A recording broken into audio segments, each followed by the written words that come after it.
দেখো আজকে রাস্তার কাজ করি, হ্যাঁ। এইটা কি বলছে, নিম্নের চিত্র অনুসারে বিটুমিনাস রাস্তাটির বিভিন্ন দফাগুলোর কাজের পরিমাণ নির্ণয় করো। রাস্তার দৈর্ঘ্য দেওয়া আছে আর এই ছবি দেওয়া থাকবে, ঠিক আছে। আচ্ছা, তাহলে এইটা করার জন্য আগে কিছু বেসিক জিনিস আলোচনা করে নেই, তারপরে এখানে আসবো। দেখো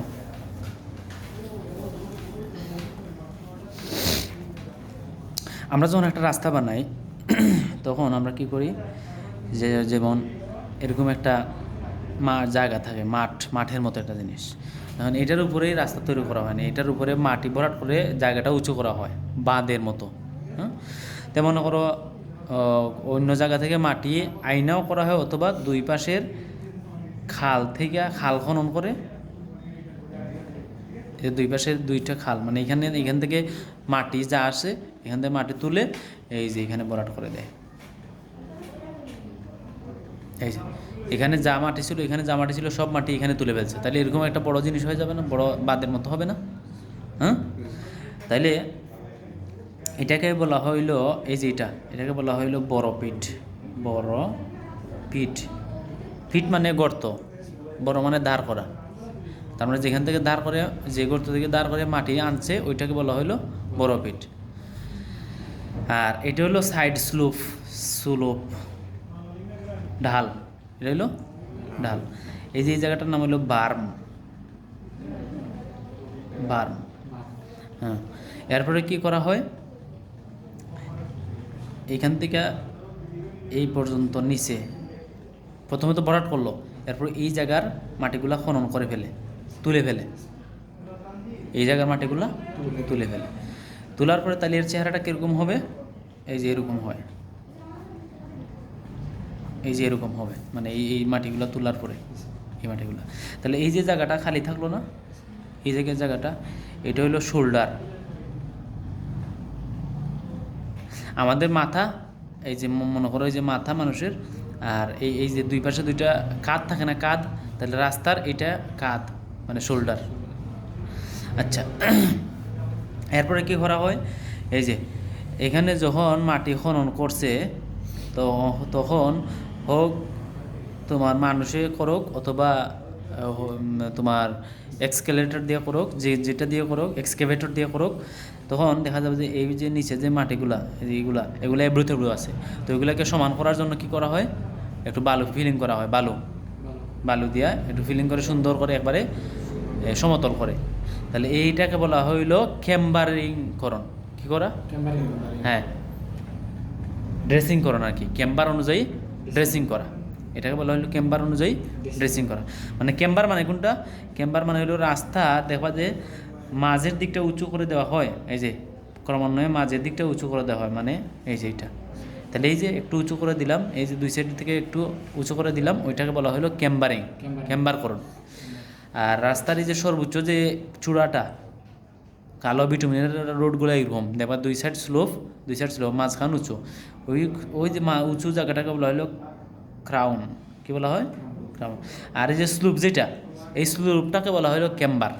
স্লুপটাকে কি বলা হয়? তাহলে এই ক্যাম্বার অনুযায়ী কি হয়, আগে থেকে এই যেটারে এরকম একটা শেপ দিয়ে দেওয়া হয়, যে এরকম যাতে ক্যাম্বার সৃষ্টি হয়, এত বড় না, উঁচু না, মানে নর্মালি আর কি। তাহলে এক নাম্বার কাজ গেল হইলো কি না, এক নাম্বার কাজ হইলো মাটি এখান থেকে খনন করলাম, মাটি এক নাম্বার হইলো মাটি খনন করে এটা মানে এই গ্যাপ মানে গর্ত বানাইলাম। এরপরে কি করলাম, দুই নাম্বার হইলো মানে ড্রেসিং করা, ওই যে পা দিয়ে ফাড়াইছে বা যে মানে এবড়ো তেবড়ো হয়েছে ওইগুলারে সমান করা। তাহলে দুই নম্বর কাজ হইল ড্রেসিং করণ।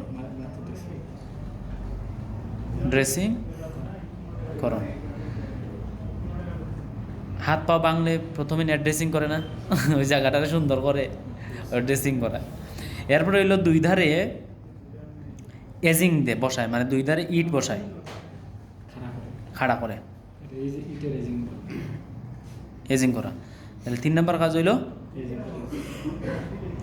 এজিং করা, দুই ধারে এজিং না। এরপরে কি করা হয়, এখানে সোলিং করা হয়, নিচে সোলিং করা হয়, সোলিং মানে ইট বিছিয়ে দেওয়া, ইটের এক লেয়ার সোলিং করা হয়। এরপরের লেয়ার হইলো এন্ডেজিং, মানে ইটগুলোকে এইভাবে একটু অ্যাঙ্গুলারভাবে বিছানো হয়, ওইটাকে বলা হইলো herringbone bond, HBB, herringbone bond. আর এর নিচের লেয়ার হইল গিয়ে BFS, ব্রিক ফ্ল্যাট সোলিং। তো কয়টা গেল? 2টা। এরপরে হইলো এই এন্ডেজিংটা করা হয়, এরপরে 2 ধারে এন্ডেজিং করা হয়। এন্ডেজিং যে এইখান থেকে শুরু হইল, এন্ডেজিং করা হইল। কিন্তু গেল, আচ্ছা গেল। এরপর হইলো তুমি এখন যদি এখানে তুমি বিটুমিনের রাস্তা করো, বিটুমিন মানে যে কালো যে রোডগুলো পিচ ঢালাই রাস্তা করো, তাহলে পরবর্তী তুমি পিচ ঢালাই দিয়ে দিলা বিটুমিনাস কার্পেটিং আর কি। তো বিটুমিনাস কার্পেটিংয়ের 3 লেয়ার আছে, একটা হইলো সিল কোট, এটা হইলো টেক কোট, এটা হইলো প্রাইম কোট। এরপর হইলো না টেক কোট, পরে হইলো সিল কোট। এরপরে হইলো কি করা হয়, এর উপরে দেখা যায় শুধু বালি ছিটিয়ে দেওয়া হয়। প্রথমে দেওয়া হইল প্রাইম কোট মানে হইলো ঝাঁঝরা দ্বারা শুধুমাত্র যে এই যে এখানে যে তোমার থাকে না, এটা কি হেরিংবোন বন্ডের উপরে শুধুমাত্র ঝাঁঝরি দ্বারা পানি ছিটিয়ে এরকম ছিটিয়ে যায় তেলের মতো কালো, এটাকে বলা হইলো প্রাইম কোট। হ্যাঁ, যাতে এইটার সাথে একটা মজবুত বন্ধন সৃষ্টি হয়, হ্যাঁ ভালোভাবে লাগে, প্রাইম কোট। এরপরে হইলো কোন ঢালাইয়ের নিচে? আচ্ছা, তাহলে এখানে দেওয়া হবে পরে কি প্রাইম কোট। এরপরে দেওয়া হবে বিটুমিনাস কার্পেটিং। হ্যাঁ, বিটুমিনাস কার্পেটিং।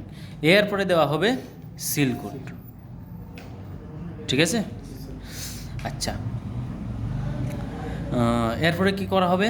এর উপরে বালি ছিটিয়ে দেওয়া হবে, যাতে এই তোমার উপরে যে শুধু বিটুমিন দেওয়া হয়েছে না, বিটুমিন তো লাথা মানে একটু কি বলি আমরা ওইটাকে, না এই তাপ দিলে গলে যায় না, তাহলে যাতে চাকার সাথে না লেগে যায়, এই জন্য উপরে আবার এক লেয়ার বালির স্তর বেশি মানে দিয়ে দেওয়া হয়। একেবারে এত পুরো করে না, মানে বেশি থিকনেসের না, জাস্ট এবার ছিটিয়ে দেওয়া হয় আর কি, বালি ছিটিয়ে দেওয়া হয়। ওইটাকে আমরা বলি ব্লাইন্ডিংকরণ। কী করণ? ব্লাইন্ডিংকরণ। এইভাবে শেষ করা হয়। তাহলে আসো আমরা দেখি। তাহলে এটা দেখো, তাহলে প্রথমে আমাদের কী করতে হবে? বক্স কাটতে হবে, মানে মাটি কাটা দিয়ে বক্স কাটিং বলা হয়। তাহলে 1 নাম্বার হইল বক্স কাটিং, বি। এটার মানে সবসময় দৈর্ঘ্য, প্রস্থ, উচ্চতা, গভীরতা। তাহলে নাম্বার, তাহলে মাটি কাটার কাজের সংখ্যা কয়টা? একটা রাস্তা, তাহলে 1। রাস্তার দৈর্ঘ্য কত? 100। তাহলে যে দৈর্ঘ্য হইল 100। প্রস্থ দেখো তো কত মিটার? 10 মিটার, তাহলে যে 10। গভীরতা দেখো তো, গভীরতা কত? 32.5। তার মানে 32.5 সেন্টিমিটার। তো সবগুলো বসাইছি দেখো মিটারে, কিন্তু বসাইছি।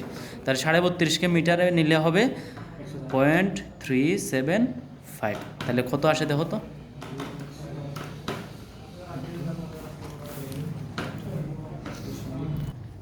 তাহলে উত্তর আসলো 375 ঘনমিটার, যেহেতু দৈর্ঘ্য প্রস্থ উচ্চতা গুণ দিছি, আয়তন আসছে। 2 নাম্বারে কী করতে হবে? এই যে যখন তারা কাজ করছে তখন এই যে এই জায়গাটা এবড়ো হয়ে গেছে, এইখানে কী করতে হবে? ড্রেসিং করতে হবে। তাহলে 2 নাম্বার হইল ড্রেসিং। তাহলে ড্রেসিং এখানে এই যে আয়তন নাকি এগুলো না দিলেও কোনো অসুবিধা নাই, দৈর্ঘ্য, প্রস্থ আর গভীরতা লাগবে না। কারণ কি এখানে যে বালু ছিটেছে, হ্যাঁ এরকম না লিখলেও লিখে দিবা, হ্যাঁ হবে। এই যে যেহেতু এটার কোনো গভীরতা নাই, তাহলে যে গভীরতা দিতে হবে না, হালকা করে বালি ছিটিয়ে দেওয়া, ওইটাকে বলা হয় ড্রেসিং করো। তাহলে কাজের সংখ্যা কটা? একটা। দৈর্ঘ্য কত? 100, প্রস্থ কত 10, রাস্তার প্রস্থ কত 10 না? আর এই যে গভীরতা এটা কত, মানে মিটার বললে এত, ঠিক আছে কি না? তাহলে কত আসবে 1000 বর্গমিটার, ঠিক আছে। এরপরে ফ্ল্যাট সোলিং, এরপরে আমরা উচ্চতা কেন দিলাম না? উচ্চতা তো ওই যে বার্লি জাস্ট তুমি সিটিয়া দিও, তাহলে এটার হাইট কি আছে? নাই, বাদ দাও। এরপরে হলো ইটের সোলিং দিব, সোলিং মানে একটা একটা করে ইট বিছিয়ে দিব, ওটাকে বলা হইলো সোলিং করো না। তাহলে সোলিং, তাহলে ওটাকে আমরা বলি ব্রিক ফ্ল্যাট সোলিং, বিএফএস। তাহলে নাম্বার, দৈর্ঘ্য, প্রস্থ, কাজের সংখ্যা কটা? একটা, দৈর্ঘ্য কত? 100। প্রস্থটা দেখো, এই যে এখানে চিত্রের মধ্যে দেওয়া আছে, দেখো তো সোলিংটা শুরু হয়েছে কোন জায়গা থেকে? এই যে এখানে কিছু জায়গা বাদ গেছে, এখানে কিছু জায়গা বাদ গেছে, বাদ গেছে না? তাহলে এই কিছু জায়গার পরিমাণ কত? 7.5 সেন্টিমিটার, এই যে 7.5। তাহলে এদিকেও কত গেছে বাদ? 7.5, 7.5 কত?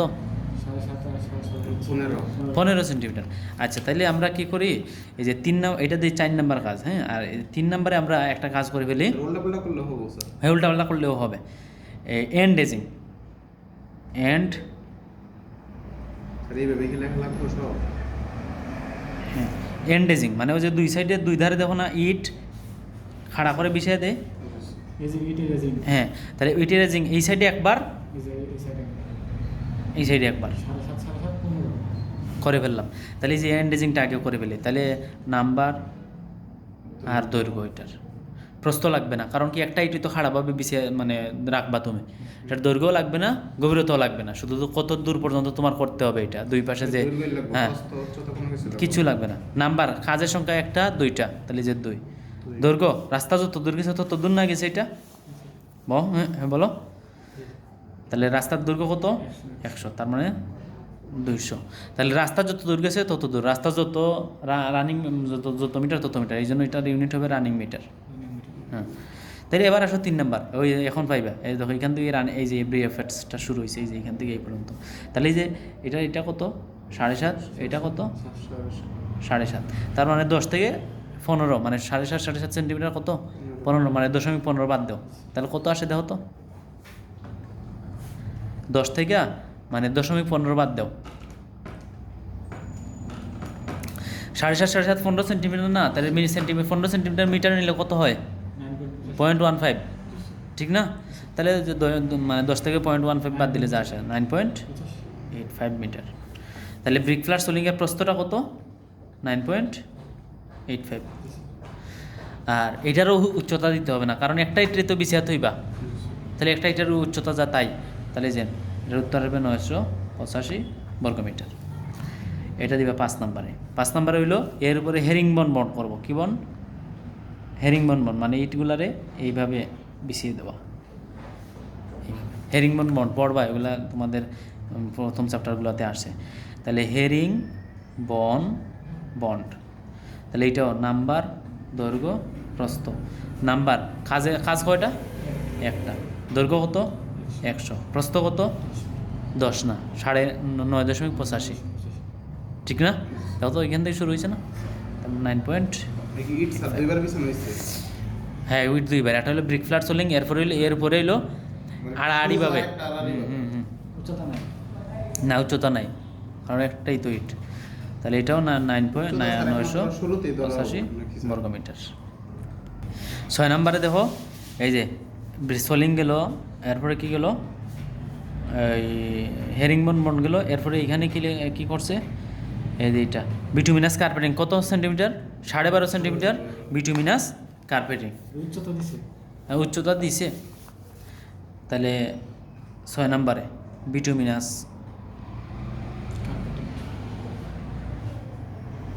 কার্পেটিং,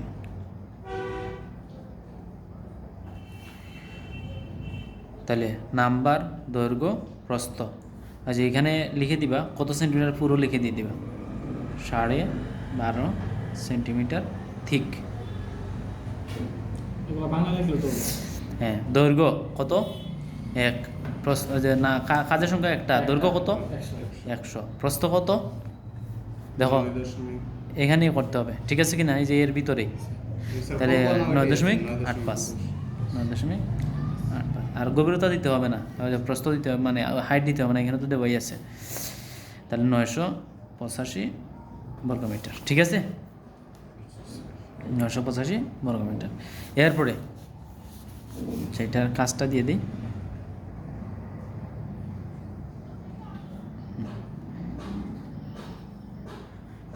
বিটুমিনাস কার্পেটিং হইল অ্যাসফল্ট, মানে বিটুমিন গালা যেটা, বিটুমিন, এরপরে হইলো বালু পাথর মিক্স করে যে ঢালাইটা দেওয়া হয় ওইটা, ঠিক আছে? এরপরে হইলো তোমার সিলকুট। কি কোট? সিলকুট।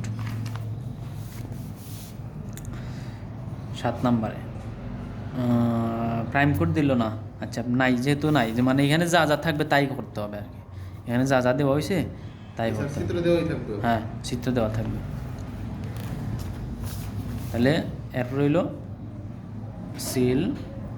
সিলকুট। কতটুকু পুরো দেওয়া আছে সিলকুট? 12 mm, 12 mm পুরো। হ্যাঁ, তাহলে 12 mm ঠিক। নাম্বার, দৈর্ঘ্য, প্রস্থ। দৈর্ঘ্য নাম্বার হইলো একটা, দৈর্ঘ্য হইলো 100, প্রস্থ হইলো ওই 9.85, তার মানে 985 বর্গমিটার, ঠিক আছে? গেল। এরপরে এই যে সিলকুট, এটা সিলকুট। তো সিলকুট মানে সর্ব উপরের যে স্তরটা, রাস্তার সর্ব উপরের স্তর। সিলগালা করে না, ওই যে কোনো কিছু বাইরে ফাটাই দিলে সিলগালা করে দেয় না, এটা বালির স্তর না, এটা হলো রাস্তার সর্ব উপরে যে লেয়ারটা দেওয়া হয় ওইটাই সিলগালা করা, যাতে পানি, হ্যাঁ হ্যাঁ হ্যাঁ ফিনিশিং করে, যাতে বৃষ্টির পানি এটার ভিতরে প্রবেশ করতে না পারে, এই জন্য এটা দেওয়া হয়। কারণ বিটুমিনাস সরকার প্রধান শত্রু হইল পানি, পানি ঢুকলেই নষ্ট হয়ে যাবে, আস্তে আস্তে ওইটা গর্ত হয়ে যাবে, ঠিক আছে? এর উপরে বালি ছিটিয়ে দেওয়া হয়, ওইটাকে বলা হলো ব্লাইন্ডিং করণ। কী করণ? ব্লাইন্ডিং করণ। 8 নাম্বার ব্লাইন্ডিং করণ। নাম্বার, দৈর্ঘ্য, প্রস্থ। নাম্বার একটা, দৈর্ঘ্য হইল 100, প্রস্থ হইল 9.85, তাহলে কত আসে? 985 বর্গমিটার। আরেকটা বাকি আছে, এটা বাকি রয়ে গেছে যে টেককুট। টেককুট হইল এই 2 লেয়ারের মাঝখানে দেওয়া হয়। আর প্রাইম কুট আরেকটা আছে, এটা দেওয়া হয় এই যে এই 2 লেয়ারের, মানে হেরিংবন বন্ড আর ওই যে বিটুমিনাস কার্পেটিং দেওয়ার আগে ঝাঁঝরি দ্বারা এই দেওয়া হয়, পানি ছিটানোর মতো দেওয়া হয়, ওইটাকে বলা হলো প্রাইম কোট। এরপরে দেওয়া হয় বিটুমিনাস কার্পেটিং, এর উপরে দেওয়া হয় এটা না, এই কোনটা বলে টেককুট, এর উপরে লিখে সিলকুট। সিলকুট হলো সবার উপরে, তাহলে টেককুট।